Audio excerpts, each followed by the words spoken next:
15 days before the murder.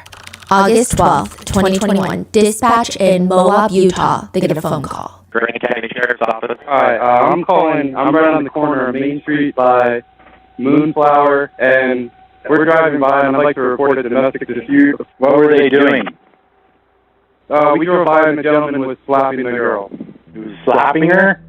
Yes, and then we stopped. They ran up and down the sidewalk. He proceeded to hit her, hopped in the car, and then they drove off. Okay, you said it's a white van? What kind of white van? It was a smaller van. The make was a Ford. Model was Transit. Black ladder on the passenger side. White Ford Transit. White Ford Transit. All right, I will let somebody know. Thank you. Officers get notified. Find the white van, stop the white van, figure out what's going on inside the white van. When they find this little car on the highway, it's going 20 over the speed limit. It's hitting the curbs. Clearly something is going on inside that car. Driver is showing some obscure driving, possibly intoxicated. Currently doing 45 miles an hour. Zone through here is 25. Oh! Subject says hit the curb. Moab police officers, they turn on their lights. The van pulls over without incident. And when the officer walks, body cam on, to the passenger side of this car, they see a very young couple, like 22 years old. They see a young blonde girl in the passenger seat, Gabby. She's very distraught, which makes sense. Someone just reported that her boyfriend was chasing her down the sidewalk, slapping her. Meanwhile, the driver, the guy's name is Brian, it's her boyfriend. He leans closer to the steering wheel so that he can look at the officer, because they're on the passenger side. He's like the opposite of upset. He actually seems so calm.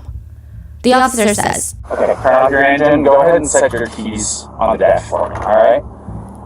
What's your guys' names? Gabby, Brian, okay. What's going on when you're crying? Gabby is very emotional. She's trying to explain. I'm sorry, we've just been fighting this morning. Some personal issues. Brian leans over. He doesn't look like he's having personal issues. Well, we were camping yesterday, and camping got flies and stuff. I'm sorry I hit the bump there. I was distracting him from driving, I'm sorry. Both Brian and Gabby are asked to leave the van so that the officers can talk to them separately to figure out what's going on. They're trying to get both sides of the story. And their stories are kind of adding up, kind of not. There's some inconsistencies here and there, but the officers don't even seem concerned about that because their body cam is left on. And when the officers, there's 3 of them. So there's 2 officers, a park ranger that shows up. And when the 3 of them, they start talking away from Gabby and Brian, their main debate is, do we file DV charges? Like, it feels like, is it worth the paperwork?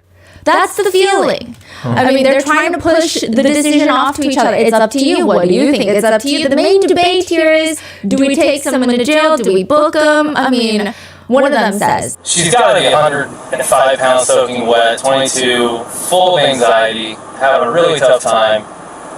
Not making excuses, but I mean, it is written in the code. We do have a domestic assault here. How far do you want to go with this? Like, you know why the domestic assault code is there. It's there to protect people, especially, the reason why they don't give discretion on these things is because too many times women who are at risk want to go back to their abuser, they just wanted him to stop, and they don't want to have to be separated, they don't want him charged, they don't want to go to jail, and then they end up getting worse and worse treatment, and then they end up getting killed. What? Okay. ultimately the officers do a whole back and forth, which we'll go over later. They're back and forth. Do we do it? Do we not do it? Ultimately, they decide that they're just going to split the couple up for the night. They're going to send one to a DV hotel shelter, and the other one is going to sleep in the van. And they're not going to file DV charges. Officer Robbins writes in the initial incident report, she's struggling. You know, at no point in my investigation did Gabrielle stop crying, breathing heavily, or compose a sentence without needing to wipe away any of her tears, wipe her nose, or rub her knees with her hands. And then he proceeds to write, the same as all the other officers, that Gabby Petito is the primary aggressor. She is the one that they are debating whether or not they should take to jail for DV. They got a phone call that her boyfriend is running after her, slapping her, but they are debating if she is the one that they should put in jail. 2 weeks later, after this incident, Gabby Petito will be killed. And the one person that knows where to find her is going to go missing. This is the case of Gabby Petito and Brian Laundrie.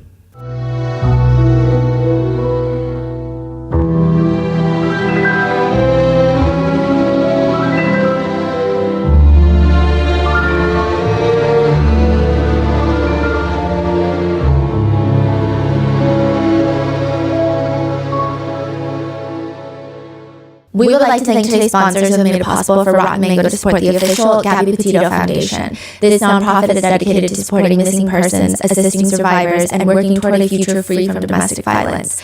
This episode's partnerships have also made it possible to support Rotten Mango's growing team, and we'd also like to thank you guys for your continued support. As always, full show notes are available at rottenmangopodcast.com. Now, today's case involves heavy themes of DD. Additionally, this is going to be a two-part series. I briefly covered this before I was even posting videos on YouTube for this podcast. And with the new Netflix documentary, there have been new text messages, new pieces of the puzzle that I think weren't necessarily confirmed a few years ago when the case was unfolding in real time. And I think all of the new details in the documentary really make it more understandable, because there are certain parts where it's like, okay, we still don't know exactly what happened and why, but now it's pretty clear. So in part one, we're going to go over all of that. In part two, we're going to cover Brian going missing and all the newly dug up conspiracies that he might still be alive. Now, legally, I do need to disclaim that no living person has been criminally charged, and that any and all theories, conspiracies, comments, opinions, and the like that are mentioned are publicly available netizen opinions, not my own. Well, you know what? I will say, there are people involved in this case that I have very strong negative personal opinions about, which I think everybody is entitled to. But as always, you guys are so smart, I never really even need to say this. Do your own research, come to your own conclusions, and with that being said, let's get started. Miranda's mom is not having a good day. She just got a text message from her daughter that they just picked up a hitchhiker near one of the national parks, and now Miranda's not responding to Miranda's mom's text messages. Miranda's mom's texting her, "Are you out of your mind? Share your location right now. What are you doing?" I mean, doesn't she know the general rule for hitchhiking? It only takes one bad ride to end your life. That's the rule. That also applies to the people picking up the hitchhikers. You browse a few forums and all the stories are there. I used to hitchhike from my home in the mountains to my local high school. A long-haired man picked me up once, and he starts talking about all the missing girls from the area. He said that they were all probably killed, their bodies were thrown into the mountains, never to be found. And then I started freaking out, thinking, this is it. I'm next. I'm the next one. But then he turned to me, and really strangely, he calmly says, "It could be me, that's doing it. But you're lucky that I'm an undercover cop investigating this crime." What? He drops her off. But the creepy thing is, he did not seem like an undercover cop. So she doesn't know how to feel about this whole situation at all. But thankfully, she's taken to her destination safely. Or another forum reads, "I haven't picked up anyone personally, but years ago, my college professor told me a story about a man in Florida who picked up a hitchhiker. And the man described the hitchhiker as looking kind of disheveled and ragged and weary. And the man managed to drop the hitchhiker off at his requested destination. But once he gets home, the next morning on the news, he sees that they're looking for this man because he killed his parents. That's the guy that he picked up." So these are things that Miranda's mom is looking for. And then finally, she gets that call back. "I'm alive. Don't worry." He was very nice. The hitchhiker was very nice. So likely, after probably an initial panicked lecture, Miranda says, "I mean, the whole picking up the hitchhiker experience, I mean, okay, yeah, there were a few things that were a little bit weird about it. He did approach us asking us for a ride. He said he needed to go to Jackson, Wyoming. But before he got out of the car, he was like, 'I'll give you $200 to get me there.' It's like a 10-mile drive. Miranda and her boyfriend was like, no, it's fine. It was so strange. Like, either this guy is so filthy rich that he just thinks $200 is a $2 tip, or he's so desperate to get 10 miles. I don't know. Either way, a little weird. He gets in and he starts talking. He starts yapping. He then told us he's been camping for multiple days without his fiance, and that she was working on their social media page back at their van. Now, as they keep driving, there's this moment of confusion about which way they're headed. The guy in the back, just out of nowhere, starts freaking out. The hitchhiker is freaking out. Miranda says, he's like, "No, I need to get out of this car right now. Pull over right now. This is not the direction that I thought we were going in." He practically runs out of the car. Miranda and her boyfriend, they drive off, not knowing in that moment who they just picked up. Wait, so he paid them $200 to drive 10 miles? I don't think they took it. Yeah. Oh, They were just like, so he got on the car, he said, go this way for 10 miles, and then like a few miles in, he's like, stop the car. Yeah. He ran off. Yes. That happens August 29th, 2021. That same day, there's a woman named Norma. She's headed out of the Grand Teton National Park. There's like a church service there. She goes to church there. And as she's leaving, she sees this young guy alone on the side of the road. It looks like his thumb is up. She starts slowing down the car. He looks like he's hitchhiking. He's like a backpacker. Her car rolls to a stop. Hey, do you need a ride? Yeah, could you take me to Jackson, Wyoming? Oh, sorry, I'm not headed that way. I'm going north.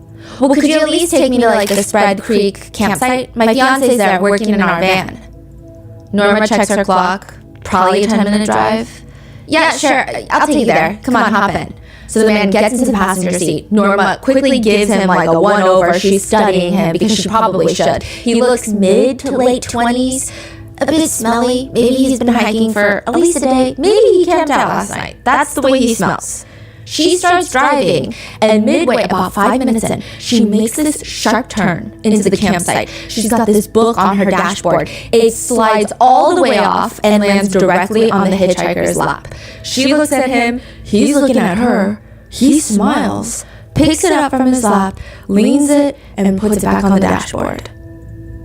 It's her Bible. And this hitchhiker is Brian Laundrie, who in the past 48 hours is suspected to have killed his fiancée, Gabby Petito. This is after the murder? Yes. What? There's a phenomenon called missing 411. There's this idea that people are mysteriously disappearing near national parks and cave systems in the U.S. It's the idea that they're all somehow mysteriously related and connected through these extensive cave systems, underground tunnels that span miles underground, underneath the surface of the U.S. And they exist. Like, that's not a conspiracy theory. Those caves are there. The Mammoth Cave National Park is the longest known cave system in the world. It's like a labyrinth.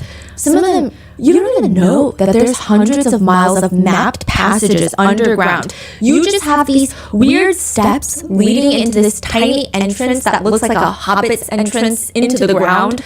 And then when you walk in, you're underground. And it just opens up into this like 3-story auditorium of curved rocks. It's so eerily quiet in the caves. Considering how big the space is, you just hear these bloop, bloop, like the water dripping, the gravel is crunching on your feet. The caves are weird. People say that you can hear the caves breathe. There's something about it. It feels like the walls are breathing. It feels like they're moving. The sounds it's making, it sounds like a heartbeat, and you start getting really freaked out. And you don't know if it's in your ears, you don't know if it's the cave. And then all of a sudden, you have to crunch down low, crawl into a tunnel so that you can get to the next part of the cave. And then there's these jagged rocks coming down from the ceiling, looking like massive, deadly chandeliers. And then it opens up to like a 5-story cathedral. I mean, these caves are massive. And if you go inside one of them, people say there are multiple times where you have to stop yourself and go, okay, calm down, because you start panicking. What if this whole thing comes down? What if we get lost? What if we don't come out the right side? Like, what if we forgot which side we came in from? Welcome to the cave systems in the U.S. I feel like most people have seen the viral picture of the map of the people that have gone missing and the map of the U.S. cave systems. People are like, look at them. They look identical. They look eerily similar. And it has fueled a ton of conspiracy theories. Are they getting lost? Is there something luring them into the caves? Why can't they be found? Are there people living in the caves? That's a big one. Isolated human communities that have formed inside these remote caves that are kidnapping people. Now, to be fair, the map comparison is truly fascinating, but it is a bit overstated. So the map that shows people who have gone missing in the U.S., it's not exhaustive. That map only depicts people who have gone missing in remote areas near national parks. Most national parks have cave systems. You know, it's not causation, it's more correlation. So you could argue one thing or another. You can make the data work for you. It's like tracking ice cream sales within the larger category of dairy-related product sales and then comparing it to a map of ice cream shops. There's going to be some relation. But still, the idea that thousands of people are reported missing in national parks every year makes people lose their minds. Because what the hell is going on inside these national parks? One netizen writes, it's very possible that there are yet to be identified serial killers operating in one or more of the national parks. There have been rumors even about a wolf-like creature that just stands on their back legs. It's weird. I mean, they're larger than a human, way larger than a wolf. But they look like a wolf, but they stand on their back legs. I heard they'll grab and tear through people. That's one conspiracy. I mean, the conspiracies are ever evolving. Cannibalistic feral people. The conspiracy that you go into the national parks, they live off-grid, they have their own secret communities, and they're just waiting for the opportunity to kidnap people and use them as a food source. The conspiracies get more unhinged the deeper you go down the rabbit hole. Yellowstone National Park is probably like one of the top national parks where people go missing. There are even articles titled, "When People Disappear in Yellowstone National Park, Some Are Never Found." It's very ominous. But even the ones that are found, they report having very strange experiences. I mean, for example, a father writes online about how his son went missing for 5 hours. He says the whole thing, even to this day, he has no idea what happened. His son was directly in front of him. They stopped to take pictures on this giant rock. He turned around for 2 seconds, son is gone. When they find the son, he's on the highway 11 miles away. And the son is saying he doesn't remember how he even got lost, how he got to the highway. He has no recollection of walking for hours in the woods. He's 8. There's no way an 8-year-old with absolutely no skills, no bearings, no supplies could walk 11 miles in mountain, forest, dense terrain in 5 hours. The dad says, I still think about it to this day. I just don't get what happened. So regardless of the conspiracy theories, I will say that the main reason that people go missing, it's not really conspiratorial. It's pretty simple. It is very difficult to search and rescue someone who has gone missing in a national park. That's the main problem. The national park is not really made for humans to look at. It's not made for us to, there's not many guardrails because they're trying to preserve the nature. They're not trying to make it like a zoo. That's the main problem. It ultimately comes down to terrain. One person states, most missing people in national parks can easily be explained by them just being out of their element and sadly never being located. It's nothing nefarious, just very tragic accidents. If you go missing at Yellowstone or the nearby Grand Teton National Park, that's like a 20,000 square mile search area to cover. Now, one of the biggest factors that make it even harder to find missing people is there's like this primal instinct in humans. When people get lost in the woods, they don't stop. They keep moving. And usually they'll move deeper into the woods without even knowing it. Right. Or perhaps into the cave. I mean, are you supposed to stay there? Or a lot of people recommend staying there if you have not ventured off too far from your group. Because they're saying the more you walk, you're probably going to walk deeper into the woods. Right, don't try to walk around, find your own way out. At least they know what vicinity you went missing in, so try to stay as close to the vicinity as possible. I see. Now, obviously, it differs if you were to like slip off a cliff, because that seems to happen a lot as well. Now, this is the last place Gabby Petito was seen, in the Grand Teton National Park near Yellowstone in Wyoming. 20,000 square miles to search. Gabby Petito is 22.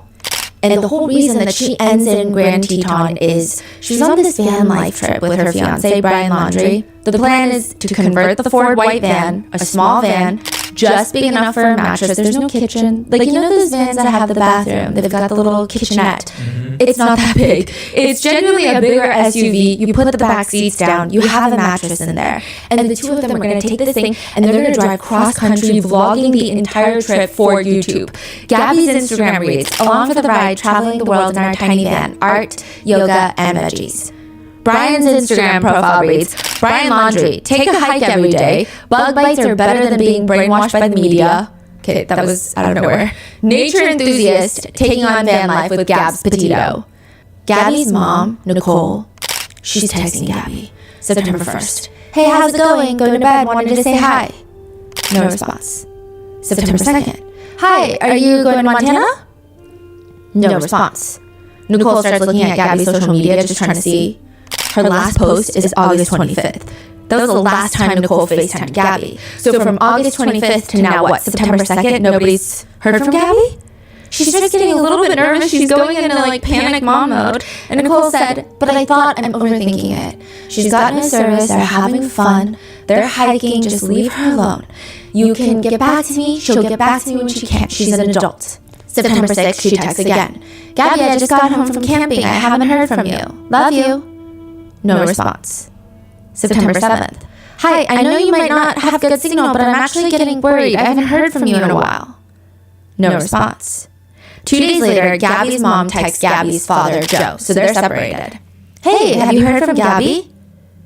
I haven't heard from her in, I think, at least a couple of days. I haven't heard from her either. This is when they start making calls. They're calling everyone that could possibly know where Gabby is. Gabby's friends are texting her, no response. Nothing. Nothing on social media, no like private, close friends, Instagram stories, nothing. Nicole starts freaking out. She says, I was concerned that both Gabby and Brian were missing. I mean, they're camping by themselves. They could have gotten lost in the mountains. There's no service. Also, there's like grizzly bears that have been known to attack humans in Grand Teton. Even the bison are known to get very aggressive if you approach them too closely. Are they texting Brian too? Yes, no response. I mean, the possibilities of what could have happened are endless. Now, some of Brian's friends, they have like their own explanations at this point. They say, I mean, we theorize that the two of them just chucked their phones into the ocean. We thought they were saying, we're done with it. We're done with social media. We're done with everyone. We're going to go off grid, just us two. But that doesn't make any sense to Gabby's family because Gabby would never not tell her parents that. Yeah. Friday night, September 10th. So she hasn't posted since August 25th. Nicole hasn't FaceTimed her since August 25th. And now it's September 10th. This is at least 11 days after the last contact Nicole has had with Gabby. Nicole tries reaching out to Brian's mom, Roberta Laundrie. Now, I will say, Brian and Gabby are engaged, are not engaged. They're kind of on and off, but they were engaged at one point. So at the very most, they're fiancés. She's reaching out to Roberta Laundrie. She's like, hey, this is Nicole, Gabby's mom. I was just wondering if you've heard from the kids. I haven't heard from Gabby in about 10 days, and I'm getting worried as she's been consistently in touch. I tried Brian as well, and I haven't been able to get in touch. She sends the message. It's blue. Message delivered. No response. So a few hours later, Nicole goes back in there, and she sends another text. She's like, maybe this isn't even Roberta. Like, maybe she changed her number. She texts, I hope I have the right number. The message goes green. Wait, that's so weird. It's like she's been blocked. Or like maybe her phone is off, or suddenly Roberta Laundrie doesn't have signal, because why would her iMessages suddenly turn green? Like, what is happening? Yeah. Joe, Gabby's biological dad, tries texting them. He's texting Brian's parents. This is Gabby's dad. Have you heard from Brian or Gabby lately? We haven't heard from them in over 2 weeks. Both phones are going straight to voicemail. Please call me. The message goes through. No response. Was it blue, green? It was blue. Okay. Then he sends another one. We are calling the police. It goes in blue. No response. Okay, this is so weird. This doesn't make any sense. The parents live in Florida, Northport, Florida. It's not like they live in the middle of nowhere. It's not like they live in a national park where they have no service. Why are you... This doesn't make any sense. And they're not strangers. Roberta Laundrie was really excited that her son was getting engaged with Gabby. Gabby and Brian even lived with Roberta at one point. They lived with Brian's parents in Florida before their cross-country trip. Roberta would knit these little sweaters for Gabby. I mean, there's obviously, okay, there were little things that were maybe not amazing when all of them were living together. For example, Gabby had told her mom before, there was this one time where Roberta, Brian's mom, was making this pie for dinner. I guess it was a mediocre pie. I don't know. This is not what Gabby's saying. This is what I'm saying. I don't know if it's a mediocre pie. I don't know what her pie tastes like. But nobody was really like freaking out about it at the dinner. This is how Gabby is trying to explain it to her mom, but she's probably being much nicer about it. And maybe a pie is a low-ranking dessert. I don't know, okay? Regardless, Roberta is so upset about it. She doesn't want to talk to anyone in the house after that dinner. Not even Gabby. She's so upset. They didn't talk about her pie. They didn't compliment her pie. Her pie was nothing to these people. That's it? She was upset that nobody loved her pie? Yeah. Huh. Yeah. Later text messages between Brian and Gabby would show Brian asking Gabby what's for dinner, and she responds, "Your mom's not in a good mood, so I don't know what's for dinner." Brian starts ranting, "A lot of days were like this when I was growing up, and it just always blows over." "Well, I was gonna go grocery shopping." "Well, just make sure you say goodbye to her." "I know, I'm just nervous to walk out of the room. I feel like I did something." Shaking my head, "I'm ashamed. Just say goodbye." But still, I mean, both of the kids are missing and you're just not responding. Someone is texting you, "I'm going to call the police." Gabby's dad, Joe, says, "Then I reached out to Brian's parents. They just never responded. Then I reached out to Brian's sister, Cassie. No one replied. Gabby was going to be their daughter-in-law. This is a person that I thought that they loved, and I have text messages saying that we're going to call the police." That's what I'm telling them. And if someone texts me that they're going to call the police, I want to know what's up. But we heard nothing. Every single call, voicemail. Texts are getting blocked. They go to message Roberta on Facebook. They're blocked. What? Nicole is so confused. She says, "Why aren't you helping me find my daughter?" I mean, I don't want to seem accusatory, but it's confusing. My mind is turning right now. September 12th, the day after this. So Friday night, they're just trying to get in contact with the Laundries. September 12th, the day after, Nicole starts calling everyone on the West Coast. She's calling the parks, the police, Grand Teton National Park Rangers, everybody, reporting Gabby missing. Everybody is telling her, "Well, you're not even from Wyoming. You gotta call." I mean, we don't know who you gotta call, but it's not our jurisdiction. You don't even know if this was the last place she was seen. Like, everyone's just kind of putting it off to everybody. She's an adult on vacation. There's nothing we can do. We can't start like a nationwide search party because your 22-year-old daughter hasn't talked to you and FaceTimed you in a week. Yeah.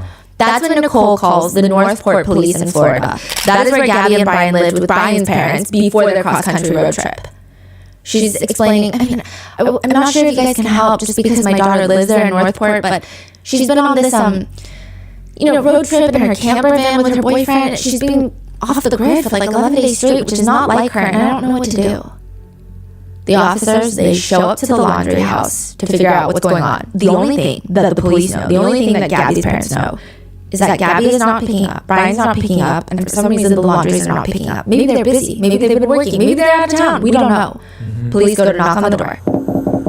So both Chris, Brian's dad, and Roberta Laundrie open the door. Northport Police Department. Yeah. Hi, sir. I apologize for bothering you. I have the detective on the phone. I'm not talking to anybody. You don't want to talk to us? Okay, she's on the phone. You don't want to talk to her now? No. Chris Laundrie, the dad, is responding, "I'm not talking to anybody." Wow. That's his first thing to say? Yes. Okay, when was the last time that you saw Brian and Gabriel? Well, Brian is here. Brian is here? Yeah, and that's all I'm saying. Chris Laundrie points inside his home. Well, Brian is here. Brian is home? In Florida? In his parents' home? That's like 2,300 miles away from where he was with Gabby. Then where the hell is Gabby? Like, why are you home in Florida? The officers are so confused. Where do Gabby's parents live? They live in New Jersey. Oh. And that's what you're saying? Yeah, we haven't turned. They've been calling on it. That's all I'm saying. I don't know why it's in the attorney's aware of the calling, so when I give you his number. Whose number? The attorney's number? Okay, I would like that, please. I can give it to the detective. Thank you. Thank you, I appreciate it. And just to let the detective know, is Gabriel here? No. She's not here. Okay. I felt was here last night. Yeah, okay, so is this her vehicle? Her van? It's both of them. It's both of them? Okay. Alright, thank you. Appreciate it. The officers are so confused by this whole interaction. He goes back to the cop car and he's talking to the other officer on this case. I ran the tags. I mean, there's a little white van in their driveway that comes back, Gabby Petito. But they're not saying she's there? No. The detective explains, in the meantime, I called his sister, Cassie, Brian's sister. She called me back saying, "Oh, Brian's home." He told me they got into a fight. He left her at a hotel in the West Coast, flew back. I don't know what's going on, but I know it's pretty shady.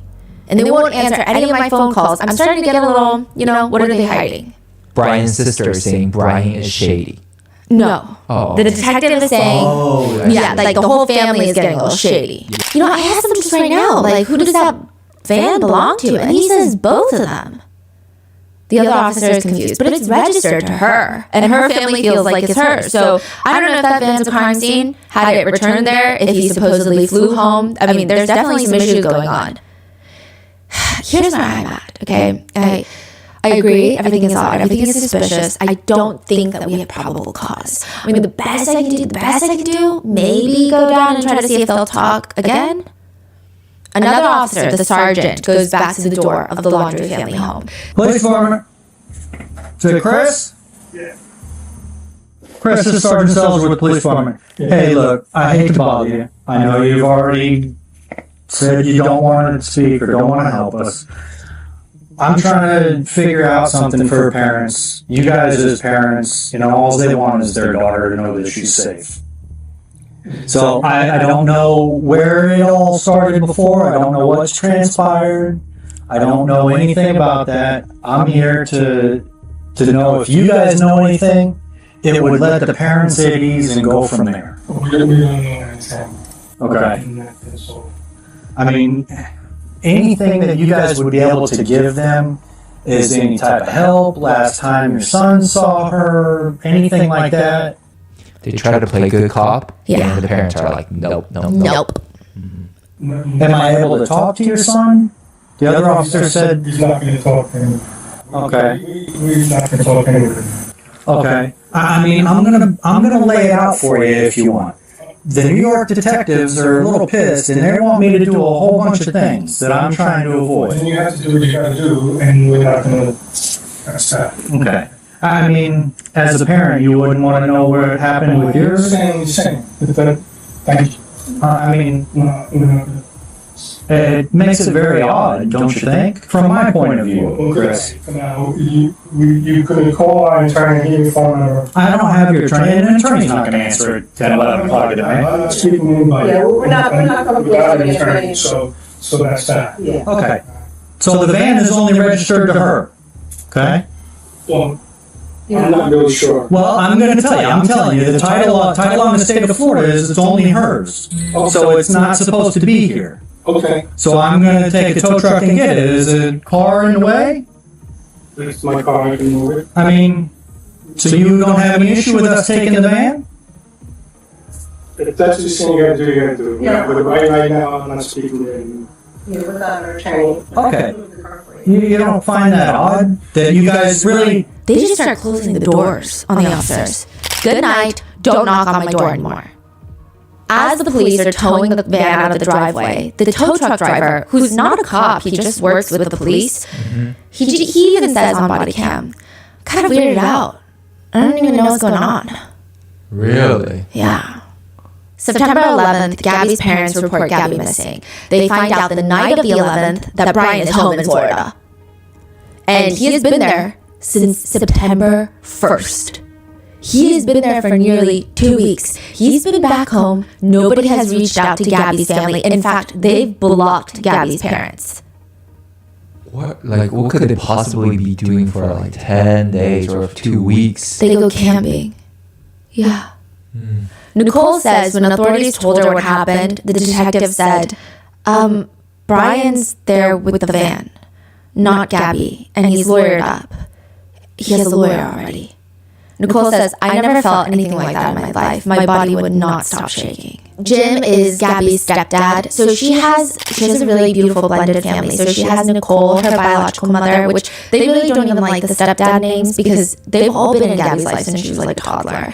So we've got Nicole and Jim, her stepdad. Then you have Joe, her dad, and Tara, her stepmom. Both of the step-parents, they were also so distraught. They're collapsing on the ground like, what do you mean he's home? What do you mean he has an attorney? Why would he need an attorney? And instantly they start organizing a press conference. The four of them all help standing there, raising, pictures of Gabby, and they're pleading people to just help bring her home. Gabby's dad at the press conference says, what I need everybody here to do is help. The goal is not met. The goal is to bring Gabby home safe. All that I'm asking for right now is that. I'm asking help from everyone. I'm asking for help from the parents of Brian, and I'm asking for help of the family members and friends of the Laundrie family as well. Within a day or two, the Gabby Petito case blows up all over social media. I remember the floodgates opening. Pretty much all my comments, emails, everybody was requesting coverage on this case. Meanwhile, Brian and his family are just releasing these weird statements through their attorney that read, "It is our understanding that a search has been organized for Miss Petito in or near Grand Teton National Park in Wyoming. On behalf of the Laundrie family, it is our hope that the search for Miss Petito is successful and that Miss Petito is reunited with her family." Reporters think this whole thing is so bizarre. They're commenting, I mean, we don't know what he told his parents, right? But the fact that his parents have been uncooperative, have not answered questions by the Petito family, I mean, imagine if this was their son that was missing. It gets so enraging that there are protesters now stationed outside the Laundrie family home screaming, "Where is Gabby? Tell us where she is."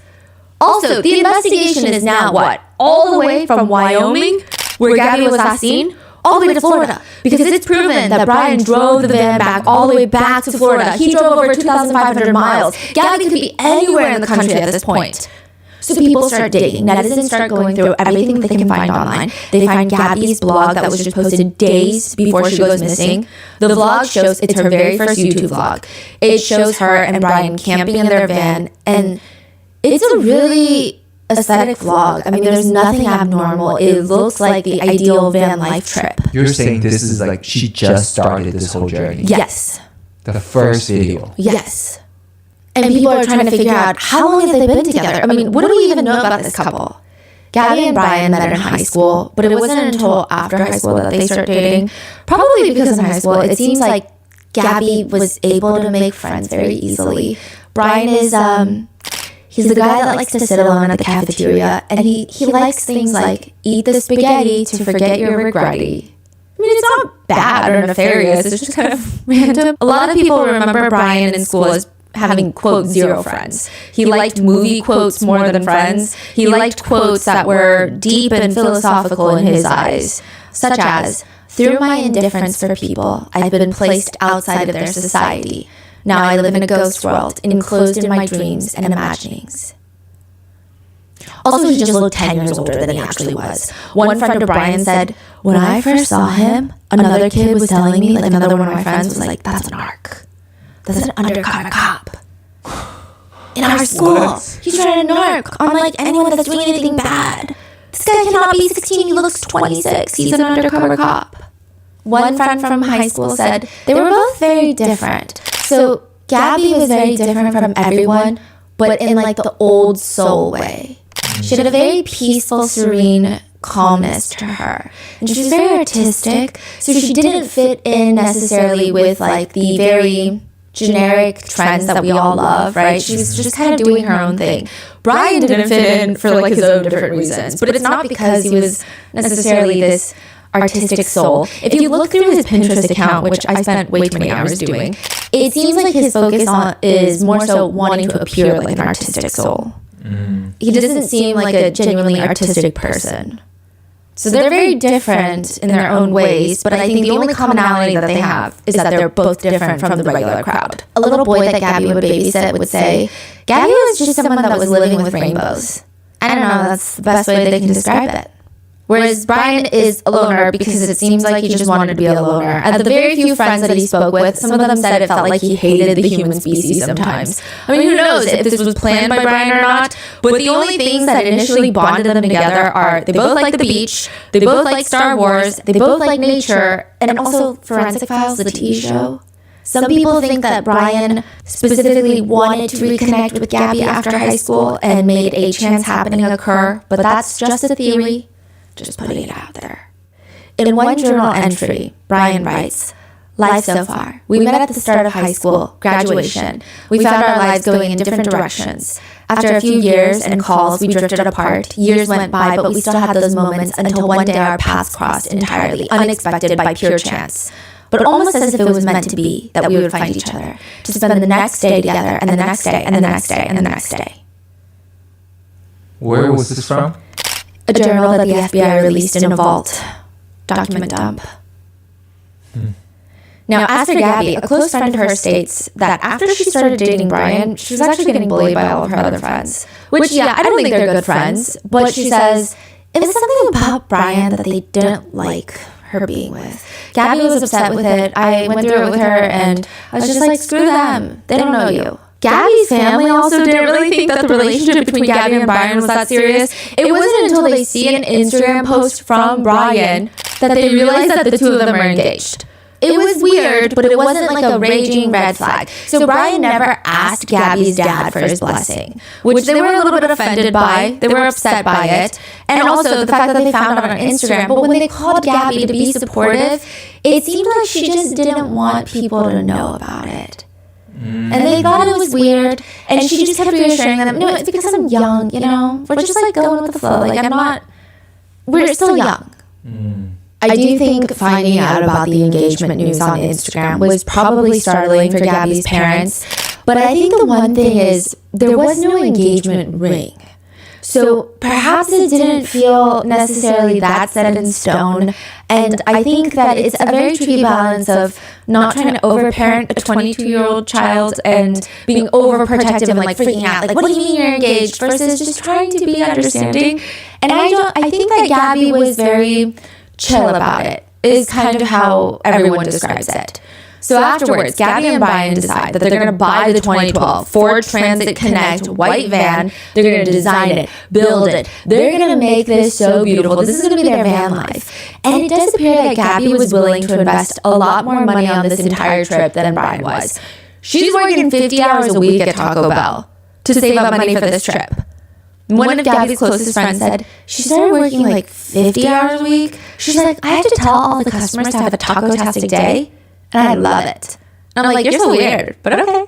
Meanwhile, Brian, who is not working nearly as hard as her, he's kind of upset that she's working at Taco Bell.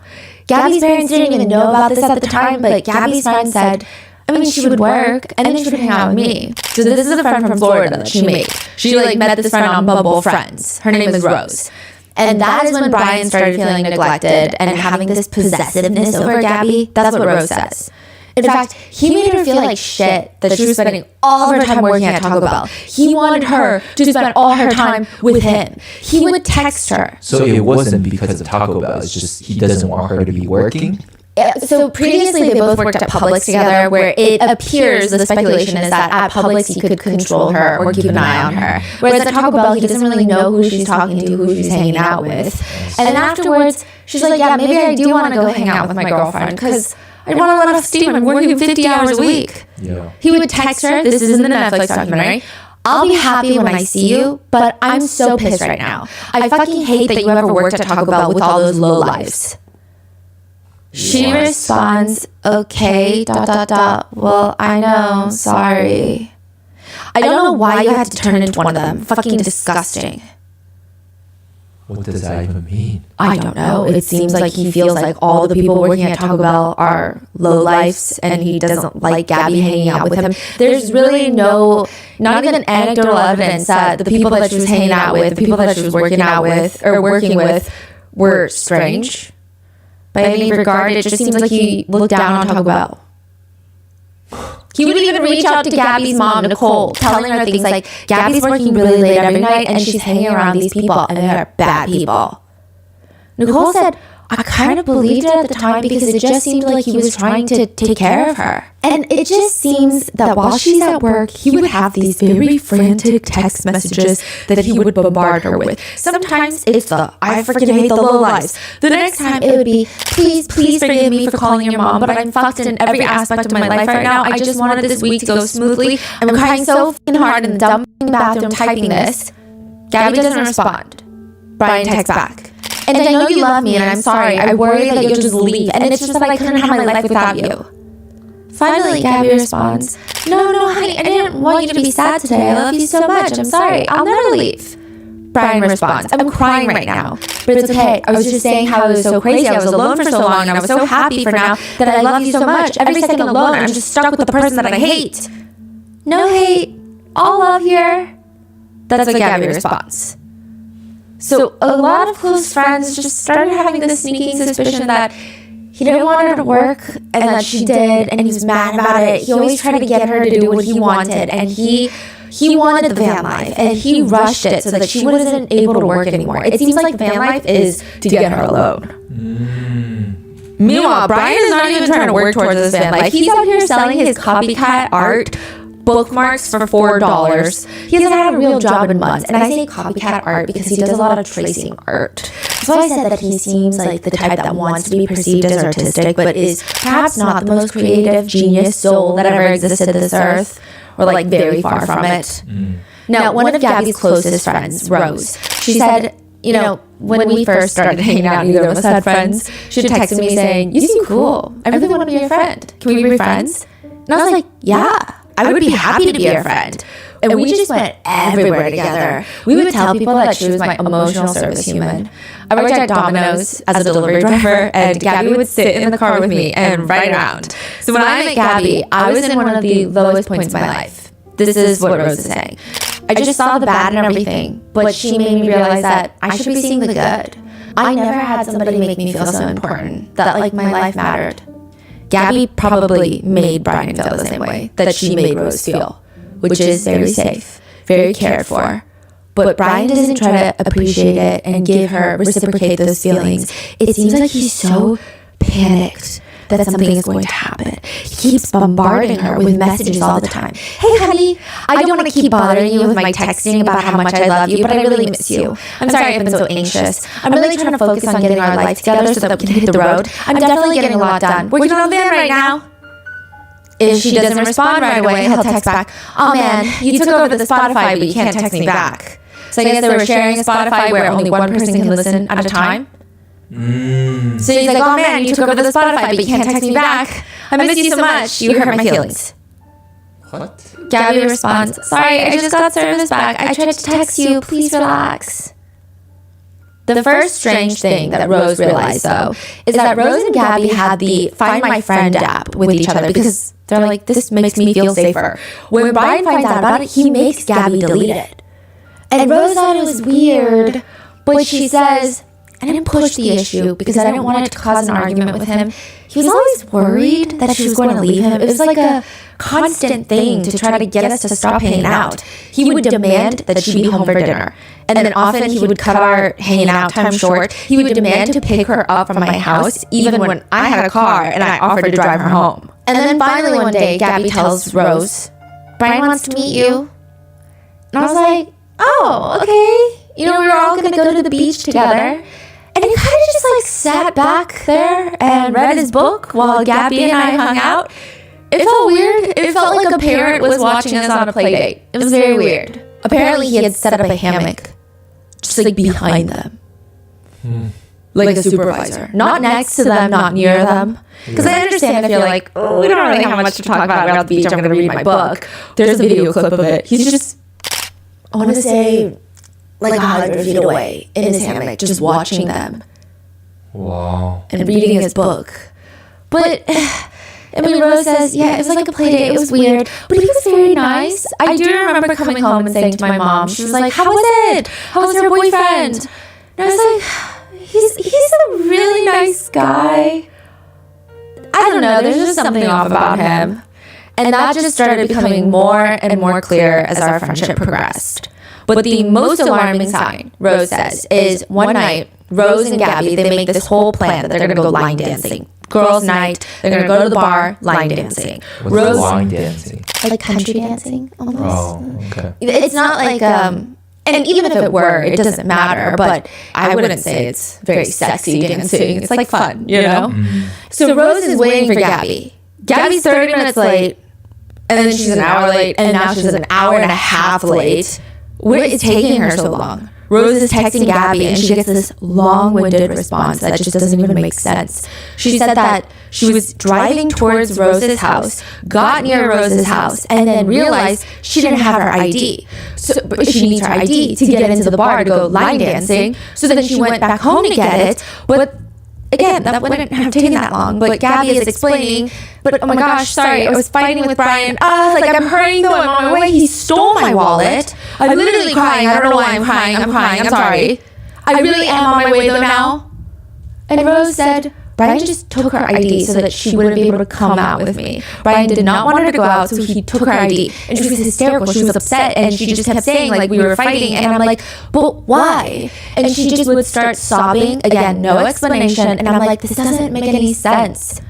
So Rose is saying it felt like Gabby was holding back. And she kept saying, you need to tell me what happened, because this is a very big response. Like, it doesn't seem like you guys were just fighting. Like, is there something more? Like, did you guys fight about something else? Like, did something happen?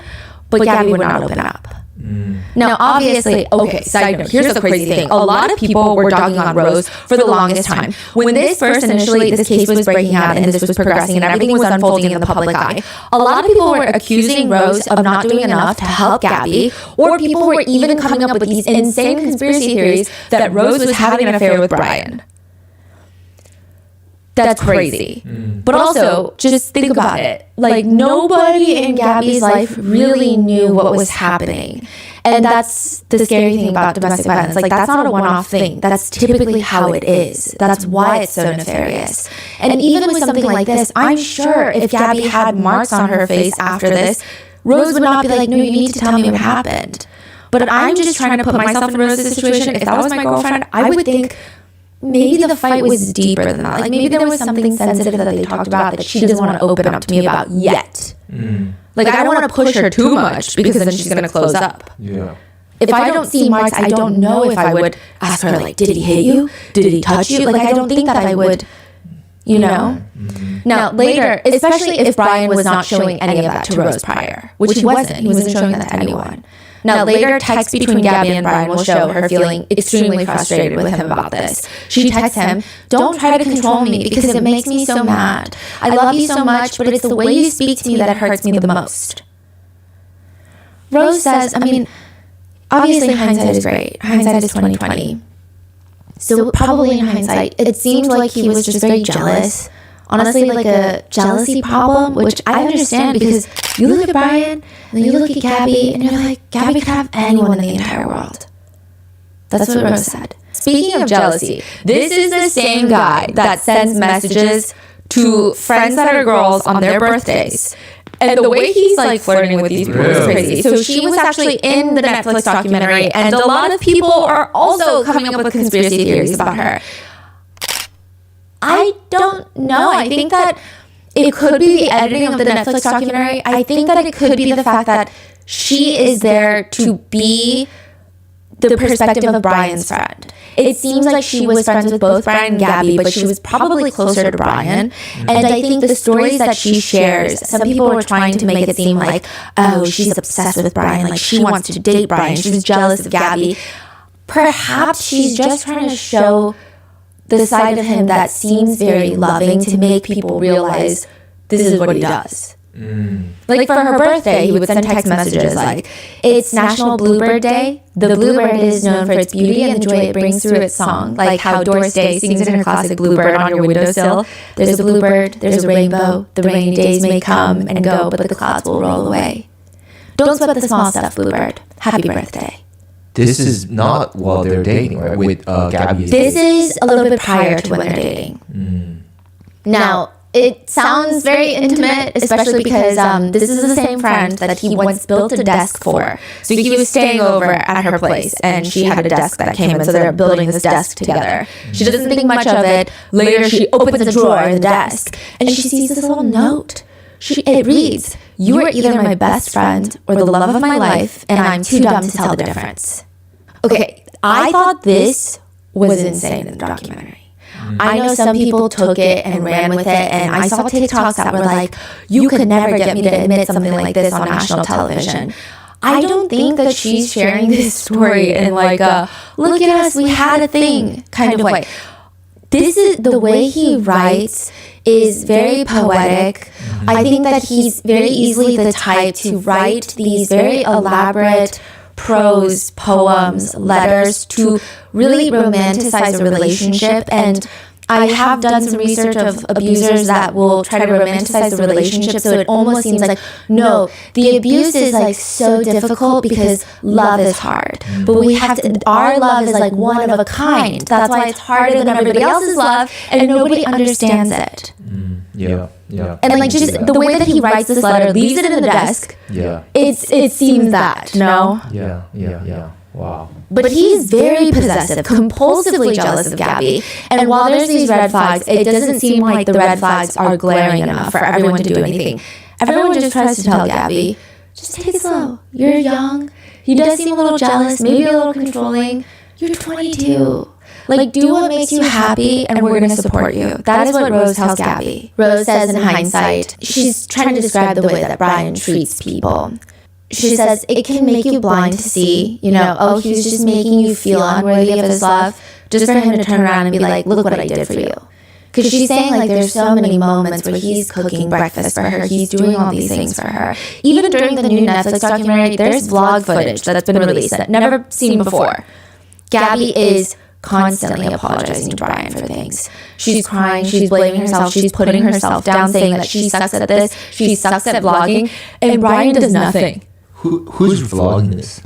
Gabby. So this is, I'm assuming that the parents released this footage for the documentary. So these are like behind the scene clips of her vlog, the one vlog that was posted on YouTube. And there are moments where she stops and you can clearly tell she feels so uncomfortable in front of the camera, and she just says things like, I suck in front of the camera. Like, I feel so awkward in front of the camera. He doesn't even say, no, honey, you're fine. He just stares at her. Just lets her spiral. Obviously, none of this was shown to Gabby's family at the time. Nicole, Gabby's mom, she says, when I met Brian, I thought he was a little socially awkward, but very polite. Gabby's stepdad, Jim, says, he was quiet. Yeah, he's kind of quiet. Shook your hand, though, looked you in the eye. We liked him. July 2nd, 2021, they fix up that Ford van and they decide cross-country road trip. This is where it starts. This is where it all begins. And I mean, they're thinking that in a positive way. But it is a lot harder than they expected, I think. I mean, you see van life online. It seems nice. A lot of them have bathrooms and kitchens inside the van. This van is quite literally a big SUV. It fits a single mattress. That's pretty much the entirety of the car. You can't even stand up or lay down comfortably. But Brian also has a thing for feet. He likes being barefoot everywhere he goes. He would tell Gabby, get rid of your hiking shoes. When we hike through the national parks, we gotta go barefoot. We gotta be grounded. Which sounds great. Feel the soil, feel grounded. But then you also realize that the ground is blistering hot and there's a bunch of black widow spiders trying to crawl between your toes. I will say that this is a huge point of contention. Not the dirty feet, but the fact that Brian will go barefoot, hike around all day, like sweat caked in between his toenails. And then this tiny little van where they sleep, make their food, where they work, he doesn't wash his feet. He just like brings all the dirt, dust, everything into the bed. How do we know all of this? Because Gabby was like explaining it. Even the Moab footage where the police pull them over, it's like a kind of a point of contention that they have. Oh, okay. Now, I have heard people who like being barefoot, but Brian does it in a very annoying way. It just kind of makes you want to shove his foot in his mouth. It's great, but you can't act like everyone else is less enlightened because they prefer to wear shoes. During one hike, according to an Instagram post by Gabby, they're all hiking, and near the pinnacle of this hike is this giant rock. Everybody's climbing up to take pictures. Gabby climbs up. These strangers take pictures for her Instagram. And when she hops off, this man approaches her in front of everybody and comments on her shoes. Now, Gabby writes in the Instagram post, she's not for certain, but she's pretty sure that guy works for REI, which is the shoe brand, like the outdoors brand. Because the way that he's asking about the shoes, it felt very like, getting intel on the customers. She starts giving this small presentation to everyone that's waiting in line to take pictures on this rock. And everybody's staring at her shoes. Some of them are asking about her shoes, like, oh, those look comfortable. Wait, where did you get those? Like, do you need to size up? Do you need to size down? How long have you been wearing them? Meanwhile, Brian is likely off to the side, barefoot, and probably annoyed. We don't know for sure if he's annoyed, but it does seem like he likely would be. He seems very holier than thou. Everyone needs to be barefoot. He already doesn't like the fact that Gabby's trying to do van life YouTube, and the fact that she's getting attention from anybody is probably not making him happy. So he wanted to do van life, but he didn't like the YouTube aspect. No, he just wants van life. Yeah. Rose says when Brian wants something, he's gonna get it. And I don't mean it in like a physical way. He's going to force it. He's just going to. I mean, I don't want people to say I'm calling him a full manipulator, but he'll manipulate the situation to get what he wants out of it. And he didn't want her to go out one night with me. He stole the ID. And it's just, they're engaged. Their relationship is not supposed to be like that. I think it was all clicking for her. The more it went on, like the more her and I were talking and hanging out and having a good time, she actually felt more independent. And that's when he's like, okay, I gotta do something to change this. Let me isolate her. If I get her away from her job, if I get her away from her friend, she only has me. And the next thing you know, they're gone on their van trip.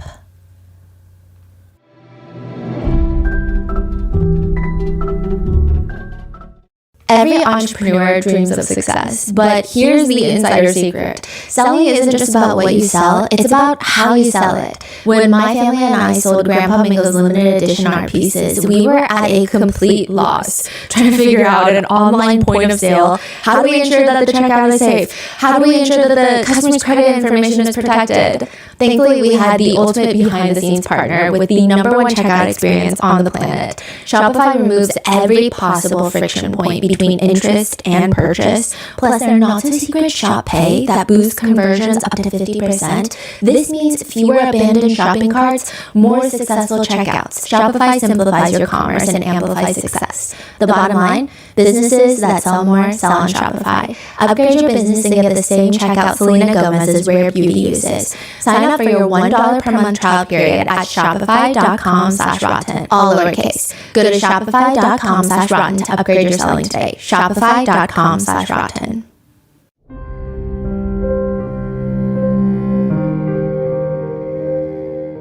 Many people would argue the most important part that makes or breaks a road trip is the playlist. A new Spotify playlist called Self-Consumption pops up. The songs seem like they're created for like a long distance road trip spanning about probably 2,500 miles, which is going to take about 30 hours to drive. And a playlist is going to tell you everything about how that person is feeling about this drive. A lot of songs on this playlist have this airy, psychedelic rock vibe. It's not too loud, it's very dreamy, almost nostalgic. It sounds like a song from the 70s. One of them is called Take My Hand by Matt Berry. The lyrics read, I can see the light, it looks like you. So say you'll come, please don't go, so take my hand. There's another song called Woman by Matt Berry. It's a bit slower, a bit darker. The lyrics read, your woman is your angel, is your left side, is your whole life, and easily the most beautiful thing in the world.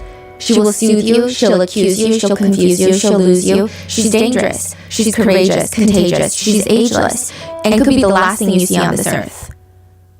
But then the songs get darker.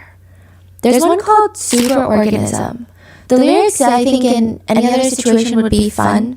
They read, when I grow up, I want to be a superorganism.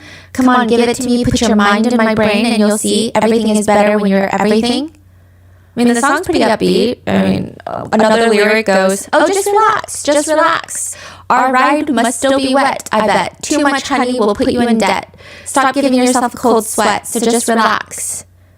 But then the song choices get increasingly alarming with the playlist. There's one called, okay, so the song itself is good. It's called Show Me, but the lyrics are quite eerie. It sings, way to go, just keep nodding until your head comes off. Then kiss your head goodnight. Tomorrow's filled with sounds and thrills and flashing lights. These songs are added in like one by one, or yes, added to the playlist, curated for a road trip. So it's not like the auto suggestion shuffle. It's like they add plus. It's not like a Spotify generated, here's what we think you'll like. Yeah. No. Another one is titled Badger's Wake. And the lyrics do have netizens kind of questioning why someone would want to specifically listen to this specific song in this specific context. The lyrics read, below the pond green woods, that's where the badgers do sleep, deep as a solitary stone, in gray and crimson and greens. In a slumber of blood and bone, the badger lies still as he dreams. I hear one last slow breath, the smell of a badger's death. This is the playlist Brian Laundrie allegedly created for his road trip back home from Wyoming to Florida, alone, without Gabby, in Gabby's white van, after he strangled and killed her. Which leads a lot of netizens to question, is Gabby the only one Brian could have killed?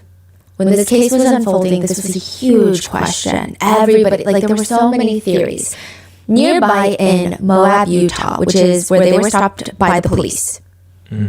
So the stop by police incident, what part of this journey was it? Were they in the road trip, midst of the road trip? It's like a month into the road trip. They left early July. This was August 12th.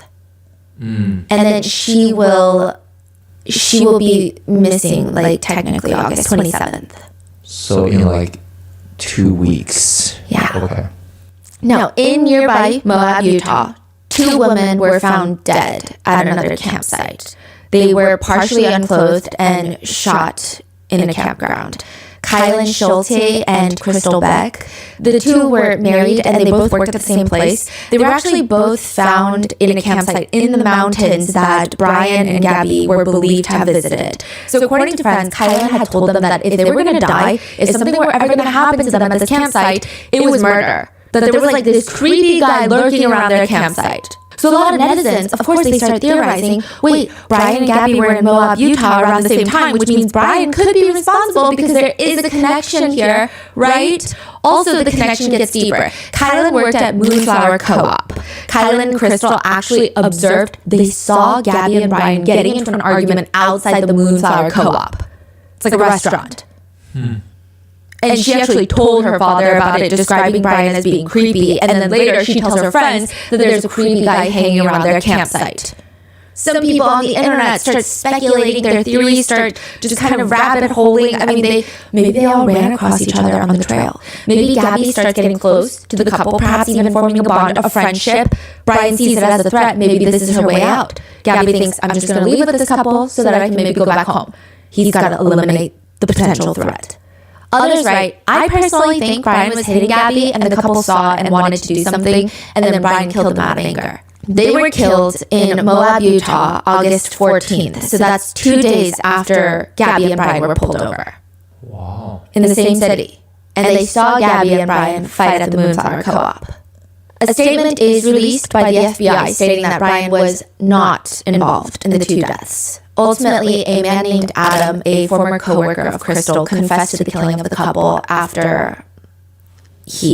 before he self-exited. He used to work at the same McDonald's as Crystal. So if Adam killed Crystal and Kylan, then now people are still wondering, then what still happened to Gabby? Nobody knows still. If Brian and his parents are not willing to talk, all people can do is trace the couple's steps. And the first thing that they come across is August 12th, 2021. A family reports seeing Brian acting very alarmingly. They would later tell the FBI that Brian was acting like a quote-unquote lunatic. What does that even mean? They explain, I don't know, sporadically opening and slamming doors, pacing around the van. He seemed to be pleading with the female, and at one point he had tried to hug the female, but he was pushed back by her. Brian eventually pushes Gabby's legs into the van, closes the door, gets in the driver's side, and they say that they saw Brian start crying. This is minutes before they're pulled over. Is this the reporting group? There's 2 911 calls made that day. One of them was saying, I don't really know what's going on. It seems like Brian is in the driver's side. Well, they don't know Brian's name. They're like, it seems like the guy is in the driver's side. And it seems like he doesn't want the girl to get into the van. The girl is trying to climb through the window to get into the van. But he's not letting her in the van. And so that caller is kind of confused. I don't know who started it. It just seems like a mess. And then the second caller is like, hey, so I saw him chase her down the sidewalk and slap her across the face. And then now these people, this family that saw them, they actually don't report this to the FBI until way later. They're like, I actually saw them that day too. It was just kind of weird. And we didn't really know if it was worth reporting because he gets into the car. They're both kind of crying in the car. It seems like a really unfortunate couple's fight. So August 12th, 2021, 15 days from the last contact with Gabby, dispatch receives those calls and, again, main one, gentleman slapping the girl, stating that they stop the car and the couple are running up and down the sidewalk. He's proceeding to hit her. Police pull the van over and now let the investigation begin. Do the due diligence because maybe the witness saw wrong. Maybe there's more to the story because there's 3 different witnesses now. But it's very bizarre where this traffic pullover actually ends up. Officers pull the couple over. Like I said, Gabby is in the passenger seat. She's crying. She's upset. Brian is driving. He's so calm. He's explaining it's just been a long day. Gabby's trying to apologize on behalf of Brian. I was distracting him from driving. I'm sorry. Like she's trying to say, I'm the reason that he hit that curb. The officer takes Gabby to the side to talk, and she says, Some days I have really bad OCD, and I was just cleaning and straightening up like I did before, and I was apologizing to him, saying, I'm sorry that I'm so mean, because sometimes I have OCD, and sometimes I get really frustrated, not like being important to him, I just I guess my vibe was I was just saying, I'm sorry if I'm in a bad mood. I was really stressed. I had so much work I was doing on my computer this morning. What are you doing? Just quit my job. I was a nutritionist. That's what it does. I just quit my job because I travel across the country and I'm trying to start a blog. I have a blog because I've been building my website. I'm really stressed. and then she starts kind of like a lot of body language experts have overanalyzed the footage, and I tried not to fall too deep into it. I think body language is kind of hard to decipher, but she does start self-soothing a bit, and she says, and he doesn't believe that I can do any of it. And she sounds really upset. She says, he's like, I don't know, we've been fighting all morning, and he would have let me in the car before. Now, mind you, this is Gabby's car. Why wouldn't he let you in the car? Because of your OCD? Which, like, what kind of question is that, officer? But she says, Tell me to calm down. But I'm perfectly calm all the time, and he really stresses me out, and this is a rough morning. So you're kind of having a rough day, it sounds like. Yeah, I mean, it happens to be a beautiful day here in the park. We camped in the Devil's Garden. Oh, that's fun. That's a beautiful campground, isn't it? Yeah. So the officer puts her in the back of his car with the clear mention she's not in trouble. It's just hot outside. Like, we just want you to get some AC. You're not in trouble. Just relax. Catch your breath. The officers then go talk to Brian, who explains, that's my girlfriend. That's my fiance. She gets worked up. The students get worked up sometimes, and I try and really distance myself from her. So I lock the car and I walk away from her. Which I think that statement alone is so strange. Why are you locking someone else's car? That's not your car. He says that they were having a nice morning, but Gabby got worked up because they're at this cafe. There were a lot of flies at the cafe, and they need to get the day going. They need to go get some water, but she didn't want to go because she's working on her blog. The officers noticed scratches on Brian's face, which they ask about them. And he says, she had this up over her hand, that's why I was pushing her away. That's why I was pushing her away, because she wanted, I locked the keys so I could walk away. I said, let's take a breather and let's not go anywhere. Let's just calm down for a minute, because she got worked up, and then she had her phone. She was trying to get her keys away. I was trying, I know I push, I was trying to push her away. Like, let's just take a minute, step back and breathe, but She's got it. the officer says, can I see your hand? Because you got a mark on your hand, too. Oh, yeah, that's from a wire. From a wire? Yeah. So you want to tell me about you hitting that curb? Oh, hitting that curb was her grabbing the wheel. What kind of mark does he have on his hand? Scratches. Yeah. This is also very important. Scratches are very important. And, so she grabbed the wheel? That's why you hit the curb? Yeah, she said, I can't believe you're getting pulled over, and grabbed the wheel. And what about the speed? Because you guys were speeding. Oh, no, I was just going fast. I'm sorry. I know it was probably just, the moment. I'm still shaking right now. The adrenaline, seeing the lights flashing, and then her gripping the wheel. So if I sped up, I'm sorry about that. Or if I was speeding beforehand, I'm sorry about that. Is he emotional or not really? No. So Gabby is like fully... She's very, She seems like very sad and distraught and scared. But he seems very collected in the moment. Yeah, overly collected. I just, one thing to note is being collected in the presence of police is probably smart, regardless of who you are. However, I just can't imagine if your loved one is so distraught and they separated you. I feel like I'd be a little distraught of like, are they okay? Are they okay? Like, is she okay? Is she doing okay? Yeah. I don't think I would just be like, yeah, sorry about that. Sorry about the speeding. Yeah. it took quite a bit to catch up with you. I'm sorry about that. I don't want to try and defend myself, but I pushed her away. She gets really worked up, and when she does, she swings. She had her phone. I was trying to push her away. Brian's side of the event is that they had been at the coffee shop from 9 a.m. to 3 p.m. Clearly a very long time. There's lots of flies. Gabby is getting quote-unquote worked up. He states when they get back to the van, he and Gabby are both already in this very agitated state. And once he states that some sort of argument burst out of small relationship things about like who moved the food or him having dirty feet, he says he locked up the van and walked away because he felt that both he and Gabby needed a breather. But when Gabby tries to get the keys from him, he says that he just pushed her away, just like, stop, take a break, you need a breather. And he says, I know I shouldn't have, but I just wanted to take a minute and take a breath. But he didn't want Gabby to have the keys because he didn't have his phone. He says he doesn't have a phone and he doesn't want Gabby to go anywhere because then he would be stranded without a phone. This part is very interesting because like an hour later, he gives the officer his phone number and confirms the number by looking at his own phone.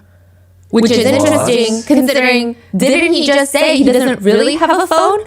So he doesn't definitively say, I don't have a phone. He's just like, I don't really have like a phone. But then he pulls out a phone that's really a phone.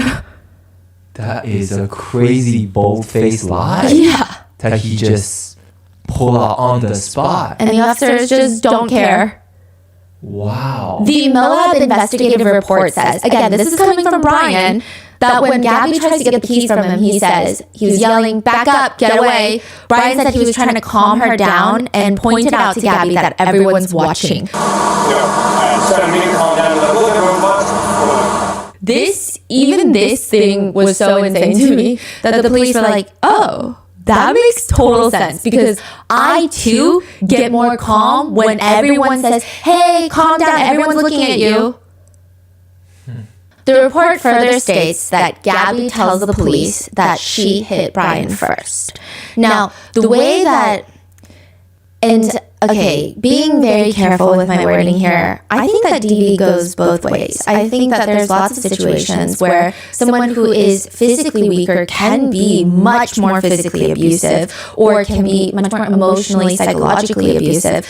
I don't think that there really is that discrepancy here. I think the problem with it is the police are just running with everything that she's saying. Even in the way that she's describing that she hit him first, it doesn't sound like she's decking him. It's okay, even when she says that when they were getting pulled over, she slapped his arm. And she said, you're such an idiot, like now we're getting pulled over. I imagine it's probably like look at what you did. You're such an idiot. I don't think she's like there slapping him. But she does admit, because she's trying to be very honest, I guess I hit him first. But then she later states, well, he grabbed my face. That's how it started. So the way she shows Brian grabbing her face is an aggressive palm grabbing her cheeks. I don't know any situation where I think that this type of aggressive face holding is any appropriate. And he does it so hard that she has bleeding on her cheek. So it's not like he's just grabbing her face, which is already alarming, but it's bleeding. But I guess grabbing her face roughly does not constitute as a physical action against her to the officers because they just completely bypass it. They completely ignore it and they're like, oh, so you hit him first. And she's kind of agreeing because they're asking all the right questions and she says, I mean, yeah, like he didn't punch me in the face. Even just the way that the officers ask questions is kind of, for lack of better words, dumb. They're just asking, did he hit you though? She just explained that he grabbed her face so much that she's bleeding. But did he hit you though? I mean, it's okay if you're saying that you hit him. I understand if he hit you. But we want to know the truth, if he actually hit you. That's when Gabby's like, I guess I hit him first. Because, where did he hit you? I mean, don't worry, be honest. He, grabbed my face. But the investigation report continues. Gabby said Brian grabbed her face and said she could feel a cut on her left cheek. Gabby stated that when she touches it, it burns. That's it. That's literally it. I mean, the first giant red flag of this entire situation is that the officers could have easily noted that his story does not match up with at least one of the witnesses. The witness stated, I observed a man and a woman appear to have some sort of dispute. They're talking aggressively, and then he slapped her. The other witness that didn't see him slapping her, they even stated, from my point of view, something definitely didn't seem right. It was as if the guy was trying to leave her and maybe take her phone in the van. That's not what Brian is telling the police he did. He's saying no one's going to be in the van. Let's just cool off. So nothing he's saying is matching up with any of the witnesses. But on top of that, officers ask if Gabby takes any medications, but they ask Brian, to which Brian responds with a stupid chuckle smirk on his face. What? No, I don't think so. None that I know of. So he's like, she's just crazy. I'm just kidding. No, none that I know of. Is this like a boys' club? Brian's explaining that the fight that day was just over little relationship things, and the officer says, yeah, I mean, I've been married for over 5 years, I get it. Later, when another officer, a park ranger, arrives on the scene, she's getting filled in on the situation. One of the officers there, Officer Pratt, says about Gabby. Sounds like she is the primary aggressor. So the officers start talking amongst themselves about whether or not Gabby should be charged. Ultimately, she's not. And people actually, a lot of netizens, and even Gabby's family, wish that she had been, perhaps. Right. Like, at least follow the letter of the law. Like, if the cops can't point out more deep nuances that they should genuinely be trained to point out, if they can't even do that, at least follow the letter of the law. Because that could have saved Gabby's life, is what a lot of netizens feel. But they're just arguing, you know? I mean, the reason they don't give us discretion is like, we don't know what's going to happen. Usually the women don't want them to go to jail, and then they end up getting worse and worse treatment until they end up getting killed. The officers talk to Gabby, telling her, you're dealing with some emotional struggles and mentally at your age, and hopefully it works itself out. But the stuff you did today that contributed to this, because you both contributed to this, is a result of your inability to cope with the anxiety and stress you're having. So in a way, you're kind of a victim in this. I think you would have done better if you had the skills to do better, but you don't learn skills until you learn skills. If the tables were turned and he was beating on you and you were shoving him, of course we're going to look at it like, oh, of course she's defending herself to get away from this guy. We have to treat you guys both fair. Even if he's a bigger male and you're a smaller female, the law doesn't say, hey, Officer Pratt and Officer Robbins, you can treat people different based on gender. We can't. Even if it makes no sense. Because you probably could not physically destroy this man the way that he could if he attacked you.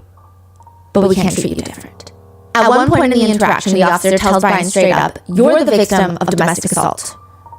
And you just see this guy break out into this big old smile on his face. It's very bizarre. He seems, in the moment, I think the officers perceive it as, oh, I'm a man, I can't be a victim of DV. So they're like, no, but you are. But in hindsight, it looks like he's relieved to some extent and kind of excited that the police are going with his version of events. And so with that, the police are going to take Brian to a hotel to decompress for the night, while Gabby stays alone in the van. The two of them are told not to speak to each other the rest of the night, and the report reads, shelter was arranged for Brian utilizing a local community resource for victims of DV at no charge to him. So a DV nonprofit is paying for this. While Gabby was allowed to stay in the van that they had been traveling and living in.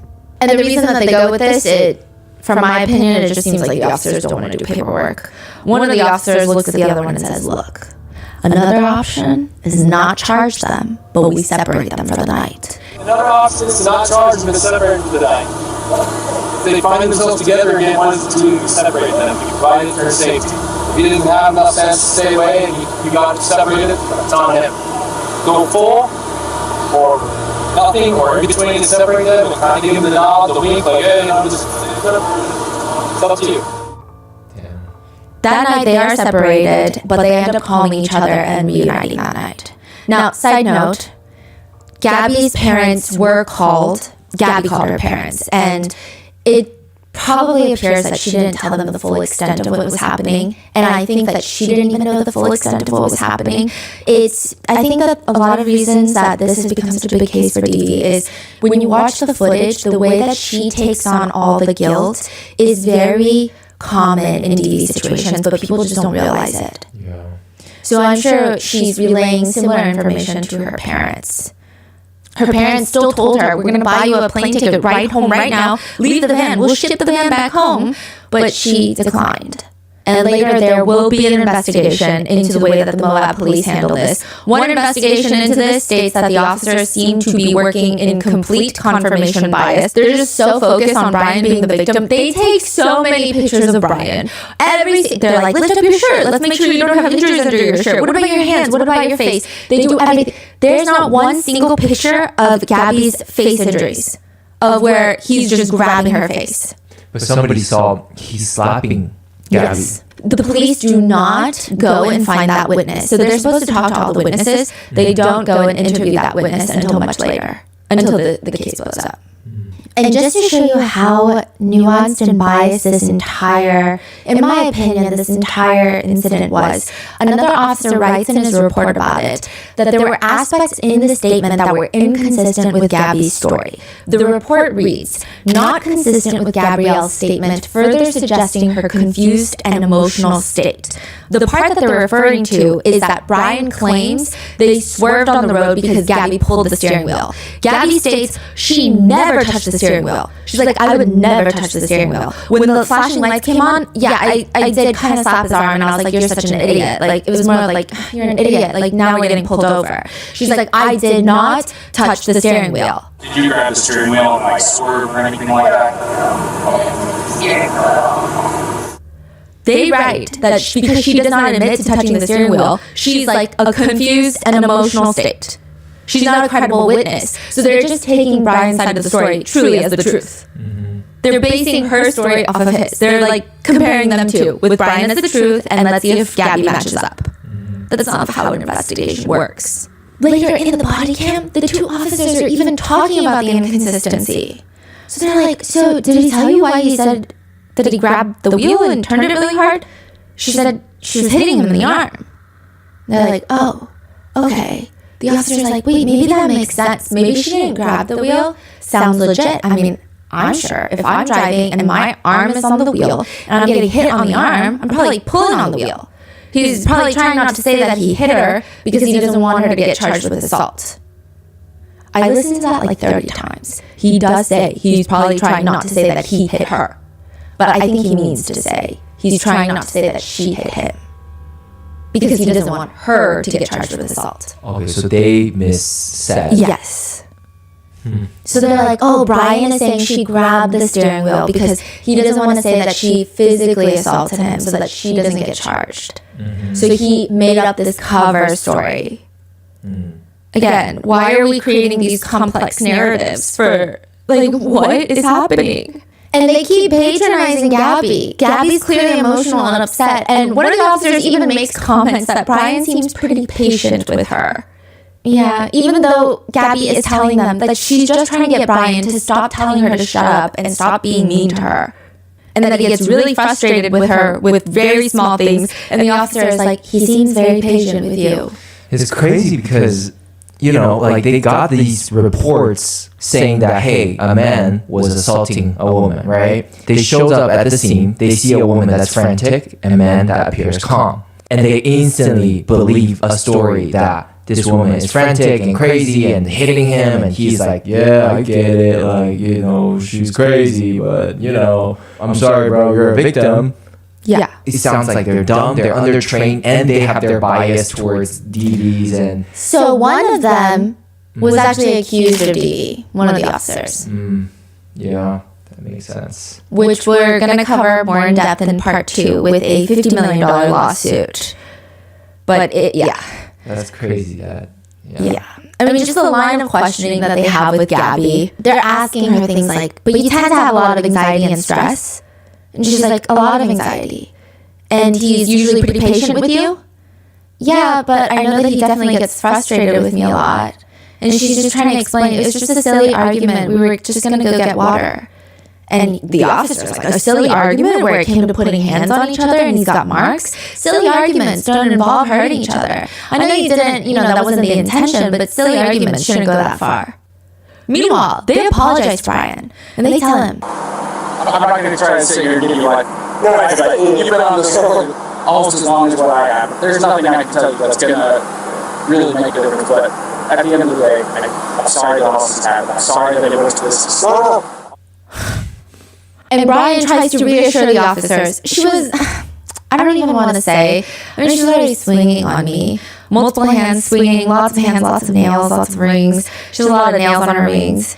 And then he says, I'm not complaining. They're like, you got 3 scratches on your neck. You got one on the left side of your face. And again, I am not trying to demean any physical marks on a man just because I think DV only goes from one way to the other. But it's just very interesting that type of energy is not carried out with Gabby Petito. Mm-hmm. Yeah. It's fine if they were that serious about every injury and mark for both parties, but it's the fact that they're not. And they keep asking, like, is it bruised or tender or anything like that? No, I'm fine. I love Gabby. I hope she doesn't have too many complaints about me. I'm just, I feel bad for acting out in public.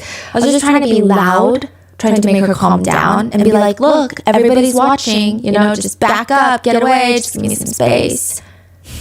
Nevertheless, they take Brian to the DV hotel for survivors that it costs the nonprofit at least $150 for the night, telling him, just have a meal by yourself, take a breath. You're going to get out of town and watch TV. Probably what you suggest you have to sit down and relax. Take a shower, you have to change clothes. All right, good. Because they're going to have everything that you need. All right. Even in the car, Brian is asking the cop, do you listen to Rob Zombie? Like, do you guys play your own music in here? Heck yeah, dude. I got my own phone hooked up to this thing. Oh, so you're just jamming all day. Yeah, man, it's not too hard. You get a few hours without having anything interesting happen or anything to get the old blood pumping real good, you know what I mean? Unprompted, Brian just says, I stuck my hands up because I didn't want to scare you when you guys pulled us over. Oh, no. That wasn't even like a traditional stop, to say the least, so don't feel bad. The officer says, like I said, she seems a lot like my wife. My wife has really, really bad anxiety, and she takes medications for it daily. Sometimes it's just not enough. Sometimes it just builds, and it happens.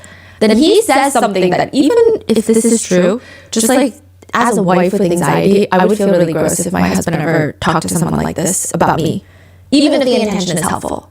Well, I will say this. When my wife got put on the medication, within a week, I saw a complete turnaround in her attitude, her demeanor. I mean, she wasn't nearly as aggressive or angry or anything like that. It was a considerable difference in her day-to-day life. It made her quality of life better even. And it's made my quality of life a lot better too, because I don't have her being as stressed. I know that Rose, Gabby's friend, who later sees the body cam footage, says, it takes a lot for her to get that hysterical. So when I saw that body cam footage, I knew it was more than just a little argument. She's not going to slap him for no reason. Side note, another thing is strangulation, which him grabbing her face is pretty much strangulation. I'm not saying that she was deprived of airflow, but it's like the first step to strangulation. Any hands around the face, grabbing of the face and the neck are some of the biggest indicators of domestic violence. Tara says if a man ever puts their hands, Tara is Gabby's stepmom. If a man ever puts their hands around your neck, the chances of them killing you increases by 750%. And a lot of the times with cases of strangulation, the defensive wounds are on the perpetrator. There's more markings on the perpetrator, not the victim, because the victim's trying to claw their way out. But the officers, they seem to have a natural inclination to believe that women are hysterical. So they side with Brian, and the same day of the Moab incident, that same day, wearing the exact same outfit, Gabby takes a picture of her face on her phone, and there is blood smeared on her eye. This picture is taken before the Moab police stop. So in the body cam footage, it is difficult to see everybody's exact injuries because it's grainy footage. But the fact that she has a picture like that is taken the same day, it's very hard to believe that the police didn't look at her injuries and go, wait, this seems a little bit serious. That takes place on August 12th. August 27th, I mean, there's obviously things that happen between. She's posting on Instagram, she posts on YouTube. But August 27th is the important day. Brian and Gabby decide that they're going to eat lunch at this Tex-Mex restaurant called Mary Piglet's. And Rose is actually going to be flying out to meet with Gabby soon. So this is supposed to be like a very upbeat time. But inside this little restaurant, there are other influencers. There's a girl named Nina and Matt. They're eating, and they see this couple, and Nina says, I went to the bathroom, I came back, and they were like abruptly leaving, like something happened. At first, my first like thought was like they were displeased with the service and they were walking out, or they were trying to get out of paying their bill, but it was kind of like a scene. I was like zoned in for some reason, and Matt was like on his phone, and I was like, babe, like put your phone down, like something is like going on. It was like a fucking scene, like something that doesn't happen every day at a restaurant. The way he was acting, she was crying, she was upset. The restaurant staff were also getting involved. Nina says, I just remember she was crying and was talking with the hostess, and it appeared she was apologizing for his behavior, his demeanor. He was angry, and he was temperamental, and it was so rude, and it was enough to make me feel uncomfortable. I think the best way to describe Gabby in that moment is she seemed extremely emotionally overwhelmed. She seemed like she was at her breaking point. At one point, Brian storms out of the restaurant, and Gabby tries running after him, crying. She's standing on the sidewalk crying, and he walks out with her, but then, like, right away turns around, walks right back in, and he's, you know, kind of, like, violently, like, talking to the hostess, and you could tell he's angry, and, Brian is going in and out of the restaurant for God knows how many times. Nina says he was just going in on all the hostesses and waitresses. At one moment, we thought that he had walked out for good, and he actually, like, left for 10 minutes. And then he came back just to start fighting all over again. It was like a dog with a bone, and he was just very visibly angry. He was pissed off, and he would not let it go. Whatever it was, he just kept getting angrier. And I just remember telling my boyfriend at the time, this guy's freaking me out. Just how persistent he is, the way he's acting, his demeanor, he's freaking me out. When you say influencer, like, are they also like YouTubers or? I think they're predominantly on Instagram. Oh. Yeah, but I mean, the odds of that are interesting. Yeah. Now, Gabby does follow Brian back into the restaurant at one point, and it appears that Brian is demanding a refund. When the manager refuses, she apologizes on his behalf and begs him, please, let's just go. That same day, the two of them are also spotted on Whole Foods security footage walking in and shopping for about 15 minutes. That is the last seen footage of Gabby in Jackson, Wyoming. If people can't ask Brian what happened, they're just going to start digging into his journals. They're just going to try to dig into his Pinterest accounts, everything. Now, these journal entries were released later by the FBI. But one journal entry, which appears, some of these are even before Gabby and Brian started dating, I think a lot of people just want to know why. They just want to know, like, what led to this? What happened? Why? What are your thoughts? One journal entry, it's possible that Gabby has never even seen or heard this side of him. But Brian writes, from a young age, children are programmed. TV shows make them one thing for a period of time. Adults who are tortured by the passage of time. TV creates godless children who don't feel the passage of time. They're empty shells, just standing compost. You can't learn. No matter what you see or read, your brain will interpret what it wants, see what it wants to see. In one, he writes, crying, I don't have emotions, I'm deprogrammed. Under that, he writes, cheer up, buddy, I want a beer. Also, in another seemingly fruitless attempt at being philosophical, he writes, every generation was filled with underdogs and heroes. Immigrants in the 40s were so brave. Underdogs were being oppressed. Indigenous underdogs being oppressed. By underdogs, I don't mean some sports movie for mouth breathers. I mean they were the minority. But when does the minority become evil? When does it become wrong? Is it a moral compass or merely just numbers? He goes on to argue that because Hitler was one of the minority at the time, he writes, the ultimate underdog story. Not me justifying anything, just interesting how the world interprets things, because people are mathematic machines without programming. In another, he just has drawings of skulls with the word kill, kill, kill written all over it, along with the words trust no one. In one piece of art that he created from stamps, he has Grim Reapers on the sides of the page, and in the center he has 7 sheep. The caption reads, Grim Reaper leading sheep to the slaughter and a mouse trap. He has another drawing that shows 2 people wrestling, fighting with weapons, and the caption reads, how man treats one another. Now, I will say the art is on the darker end, but it's not particularly alarming. I know a lot of people try to make a big deal about his art. I think art, to some degree, can show maybe some insight onto the human psyche, but, like, a lot of people like really depressing art. A lot of people like really depressing books and movies and shows. It doesn't really mean much, in my opinion. But there is one drawing where he uses watercolor to show a woman on fire, and she's got a wound on her chest, which just has a lot of netizens speculating. In another journal entry, this is before he even starts dating Gabby, he writes, about a year ago, I went into a type of mania where I was smashing holes in the walls with my head, kicking through paintings, tearing whatever I was working on, pouring gasoline on myself to burn alive, but getting the lighter wet. Parking out in Murderland and listening to music with a gun to my head, wrestling alligators. I wanted to die, and the weird thing is, nothing has changed. But the timer's running out. Under the mattress is a loaded .357 Magnum revolver. Pull of the trigger, and all the problems would be over. But once he and Gabby start dating, it seems like his journal entries start devolving into all about her, about dreams that he has of her, where he writes, the ocean pours out of her blue eyes, and the fire is out. With one word, the pain is gone. Brian? Oh, how sweet she is to say, we should get together, but you know when you walk out that door, she'll be gone forever again. You're back in the car, haunted by the eyes that you'll never look into again. The pain burns fresh because you know it's just tonight. You wake up and you're both free. Another one reads, you remember the darkness. You look up and you see a tree filled with stars. You look into those deep ocean eyes, the eyes you would never forget. The ghost in the blue dress smiling, all around night as dark as the depths of space. The dark you've lived in, your whole life surrounds you, but in your arms smiling, glowing, with her golden hair, all you will ever need. There is one more alarming piece of artwork that shows a wolf wearing a jacket. The jacket has the letter B on it, so a lot of netizens are speculating it means B for Brian.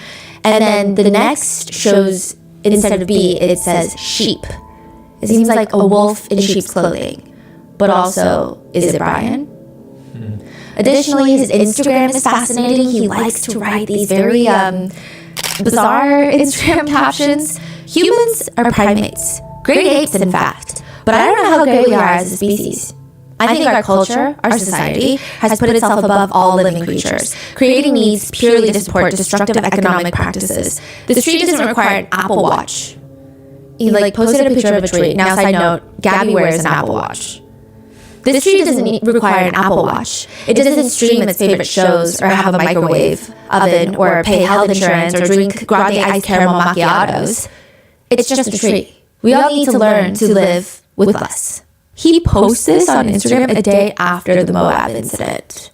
So some people think it's like a jab at Gabby. It's just like, why would a tree drink a grande iced caramel macchiato? And I think it's a very nuance of some people were saying that when certain personalities make fun of usually a group of girls that like to drink grande iced caramel macchiatos, it's just so filled with hate. It's just a drink.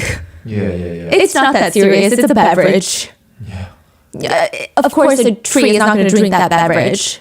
So some of the Instagram posts are getting analyzed in real time. I mean, some of the journal entries are released later by the FBI, but this Instagram, it's getting just everything on his Pinterest, everything is just getting studied. Meanwhile, people start coming out to talk about the couple. One former coworker of Brian comes out to state, and again, take this with a grain of salt, but he says, Brian was a big yoga nut. He was always telling me, I gotta worry about my Zen. He was like, don't drink plastic water bottles and stuff. I don't know. I thought he was a weirdo. He was like a volatile chameleon. That's the best way to describe him. He's the type to get pissed off pretty quickly. And he always had clean hands, despite the fact that we worked with plants and soil at a garden center. But his feet are dirty. Yeah. And he just gives, the way he describes it is like a sleazy car salesman is the feeling, which...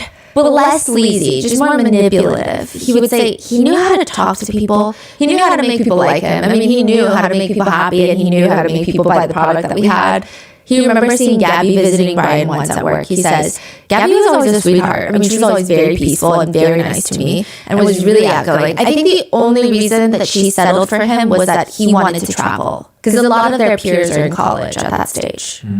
Now, another mutual friend commenting said, I just felt like their relationship was always unstable. One minute they'd be like all over each other. The next minute he'd be like, we're fighting. And then they always just had some drama. There was always something below the surface that things were not 100% wonderful. And it's always the toxic jealousy.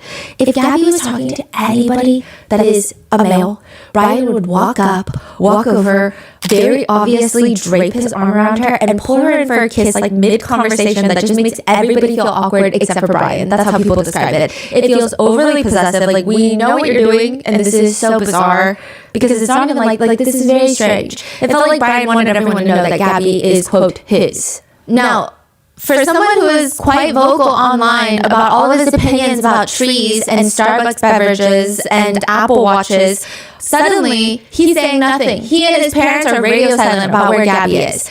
Gabby's parents are still looking for her. They send a public letter to the Laundrie parents. We are writing this letter to ask you to help find our beautiful daughter.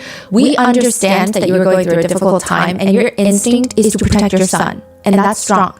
We ask that you put yourself in our shoes. We haven't been able to sleep or eat, and our lives are falling apart. We believe that you know the location of where Brian left Gabby. We beg you to tell us. As a parent, how could you let us go through this pain and not help us? Gabby lived with you for over a year. She's going to be your daughter-in-law. How can you keep her location hidden? Please, if you or your family have any decency left, please tell us where Gabby is located. Tell us if we're even looking in the right place. All we want is Gabby to come home. Please help us make that happen. And all Brian's attorney is doing is releasing statements like this. In my experience, intimate partners are often the first person law enforcement focuses their attention on in cases like this, and the warning that any statement made will be used against you is true, regardless of whether my client had anything to do with Ms. Petito's disappearance. As such, on the advice of counsel, Mr. Laundrie is not speaking on the matter. Rose, Gabby's friend, said, the first word that popped into my brain was coward, to be honest with you. You're supposed to love her. You're supposed to marry her. Where is she? Gabby's dad says, I'm a dad. I make my kids stand up for their decisions. If they make a mistake, I'll help you. I'll walk you through that path, but you're going to own up to your mistake. That's what a parent does, not what the Laundries are doing. The FBI initially released this to the public that sometime during the 21st and the 24th, Gabby and Brian were at Grand Teton National Park. If anybody has seen anything, please come forward. Now, there are a few people who have been in the area, like Jen and Kyle Bethune. They're also YouTubers. They're huge van life YouTubers. And the situation was, they were pretty impacted by the situation. I think it's probably closer to home. They're in the same areas. They're living a similar lifestyle. A van life YouTuber goes missing. They're also a van life YouTuber. I think it was just something that was consuming a lot of their thought and minds at the time, and everybody in their friend groups were talking about Gabby's disappearance. But the dates just weren't adding up. They were not in Grand Teton on the 27th. So there's no way that Jen and Kyle would have seen anything. Also, this is around the time of Jen's son's birthday. He would have turned 17, but he passed away in a car accident when he was 7. So this is all around kind of like a bit of a difficult time. And suddenly she gets a text message on the day of her son's birthday. Red White Bethune, that's her YouTube channel. Check any footage you have, the timeline has changed. Who's texting? Friends. They're like, you gotta check your footage. The authorities release, actually, Gabby and Brian were likely in Spread Creek August 27th. Or the 28th. Instead of 21st to the 24th, which are the exact days that Jen was there. 27th and 28th. Jen says, all the color and blood and life drained from my body. I was like, I have that. I have footage. Red, White, and Bethune, they're searching for the footage, okay? There's this one night that they keep thinking about it, and they were like, no, we're crazy because the timelines weren't matching up. They saw this white van parked. It was a Ford. And they remember seeing it parked because it had Florida license plates. Jen and Kyle are from Florida. So they're like, oh my God, Floridians all the way in Wyoming. And like when you go to these campgrounds, it's all about making friends. Like that's what the van life is about. Half of it is making friends with strangers. So they're like, we should talk to them. But nobody was in the van, so they just drove past it. That's what they remember. But then the timeline, because the FBI was like 21st to the 24th, they're like, I mean, there's gotta be lots of vans from Florida. But now the timeline has changed to the exact days that they're there. So they start scrolling through all their footage. And the fact that they have this is crazy. So they have this dual GoPro setup. One GoPro is facing outside their car as they're driving. So you almost see like you're the driver of the car. One is facing inside. So if one of them is driving and vlogging, you're going to get dual POV. Like this is the road that we're on, and here's my face. And sometimes they just leave it on for B-roll, or sometimes they just forget to turn it off. So they start scrolling through all the footage, and on their left, they spot the white van. And this does help the FBI narrow down the search area to a much more isolated location, a much more accurate location. What's going on there? It is believed that by the time that they are driving past the van, Gabby is already deceased, and she was probably already placed in her final resting place. So they were able to use this footage, find the exact campsite, and then narrow down the search area. And with that, they have horseback teams, they have lots of search and rescue out there, they have teams on foot. One park ranger that was out there that day looking for Gabby, he says, all of a sudden, because they took this tip, all of a sudden, one of the team members saw what they believed was the body of an individual. She was laying on her side, she was wrapped up in a sweater. It was Gabby. She was laying in a fetal position, wrapped up in a sweater. It was one of her favorite sweaters. Her hiking boots were laid next to her. There was evidence that someone tried to start a fire nearby, but there were no fire-starting materials. The whole thing looked weird, staged almost, as if someone thought park rangers would believe maybe she got lost and tried to start a fire but died from the elements. Near her body is a revolver speed loader with ammunition and 2 arrows, which they find similar weapons in Brian's home, family home, and a man later. The cause of death for Gabby is manual strangulation as well as blunt force trauma. Gabby's stepdad Jim was in Wyoming, so the whole family, they were trying to be very strategic about how to find Gabby. So Jim was in Wyoming. I believe Nicole was her mom was in New York. I think her dad was in Florida. Like, they're just trying to get all hands on the ground, like boots on the ground. Everyone's looking. When was this now by this point? Like when? September. How long has it been? It's been like 2-3 weeks. Jim had to call his wife Nicole, Gabby's mother, and he had to call Joe, Gabby's father, and Gabby's stepmom, Tara. Jim says she was laying on the ground for weeks in the wild. I mean, he's not telling them this. Later in interviews, he says she was just left there like a piece of trash by someone who was supposed to love her. And I had to pick up that phone and compose myself. I had to call Nicole, get Joe on the phone and Tara in a conference call and tell them from 2,000 miles away that our daughter was dead. It was the worst phone call I've ever made in my life. Joe Petito posts a picture of Gabby with the words, "She touched the world." Nicole says, I watched those shows. I watched 60 Minutes and Dateline and 48 Hours, and I always found it interesting. It's always somebody else's family. You just never ever think it's going to be yours. Nicole and Gabby's stepdad say, at that moment, all we could pray for was she found peace and she was looking at the mountains behind her.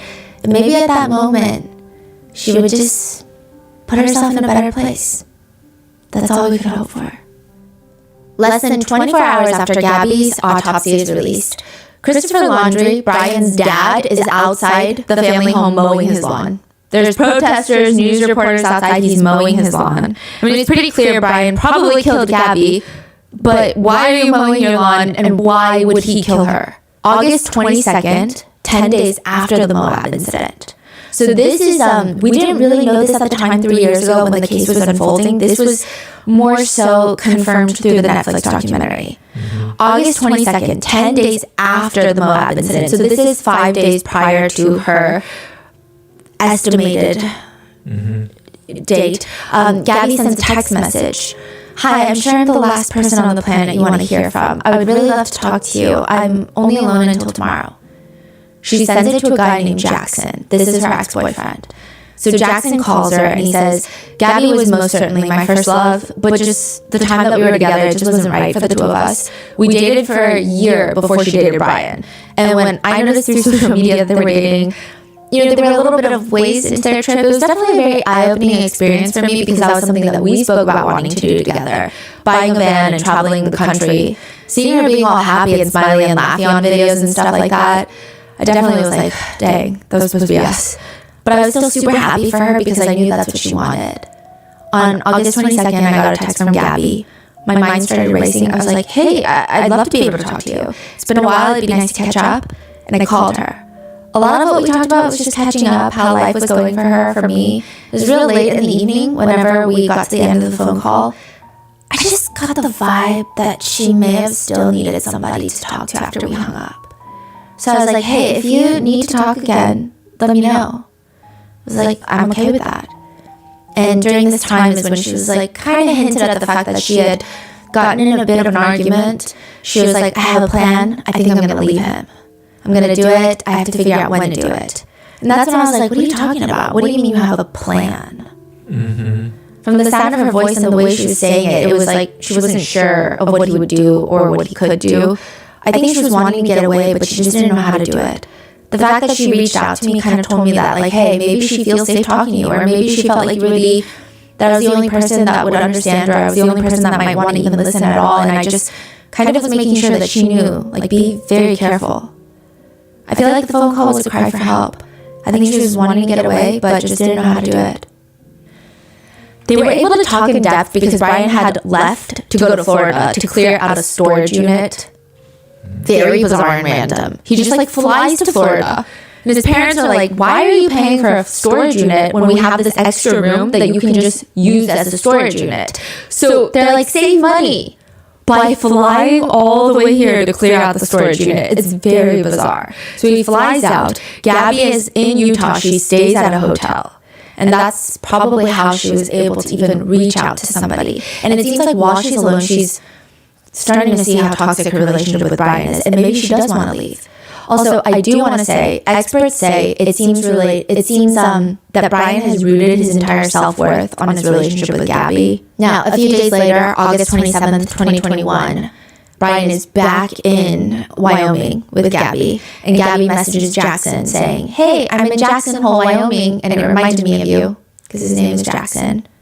Now, side note, I don't think I saw many people, but I do see some people that are like, well, why did she reach out to her ex-boyfriend? It's very common for victims of DV to reach out to ex-partners, even if they're not trying to like rekindle a relationship. Because I know in a lot of situations, it's like reaching out to an ex while you're in a relationship sounds crazy, right? But with DV situations, it's not like they're trying to rekindle a relationship or trying to, quote, cheat, which is what they're often accused of. It actually makes a lot of psychological sense. So they're trying to find some sort of evidence that their current situation is abusive. Like they're trying to get confirmation. And sometimes reaching out to an ex-partner that was not abusive is trying to root yourself in reality of like, no.